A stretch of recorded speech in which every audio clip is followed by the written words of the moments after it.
Hi, I'm Julian Nacol, here on behalf of Nacol Law Firm. We're going to be talking about the Statute of Frauds today. Now, the Statute of Frauds essentially is the most commonly used defense for any kind of oral contract. The Statute of Frauds is legislation sent by Texas that states that certain contracts have to be in writing.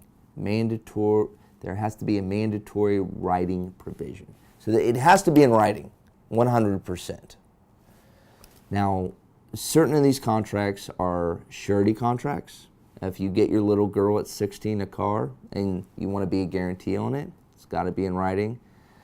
Or student loans, well, everybody loves that.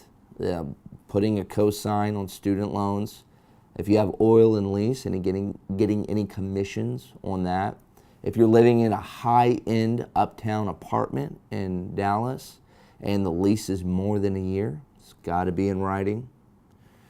Any kind of marital estate after the marriage or before, prenuptial, postnuptials, those have to be in writing, converting community property to separate property.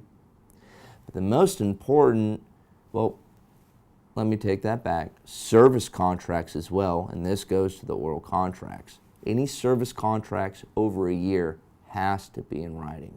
There's been multiple cases litigated on what is to be considered within a year. Now, the most important exception though, well, not exception, the most important contract that must be in writing in Statute of Frauds is real estate. Real estate, real estate, real estate. I said it 3 times so you don't forget. Whenever you deal with real estate, you better have it in writing. Now there's an exception to this. That one exception is partial performance. Now with partial performance, it's a narrow common law exception that judges loathe, but they're bound by it. That states that if you live in the house, if you purchase real estate such as a house, you live in that house, you've paid consideration for the house, and you've done valuable improvements.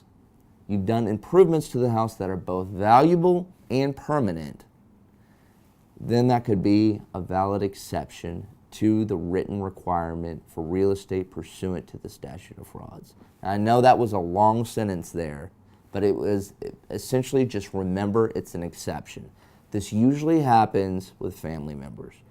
Every year I get 10 to 15 cases coming in where individuals have purchased a home or from a family member and they've moved into the home. They've given the family member a down payment or they're paying down the mortgage and they have done improvements to the property such as putting in a new HVAC, doing work on either the roof or the foundation. Now, if you've done permanent and valuable improvements to the property, you've paid consideration, at least a portion of it, and you're living there, you can enforce the legal sale of that contract as the oral contract for the home, and you can get that deed in your name. It's hard to prove, but it's definitely possible.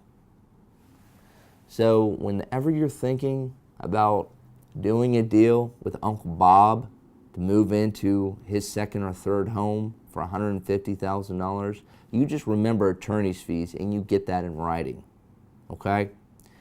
If you have any questions regarding the Statute of Frauds or oral contracts, you call us at 972-690-3333 or look at the blogs on the subject at nacollawfirm.com. Thanks.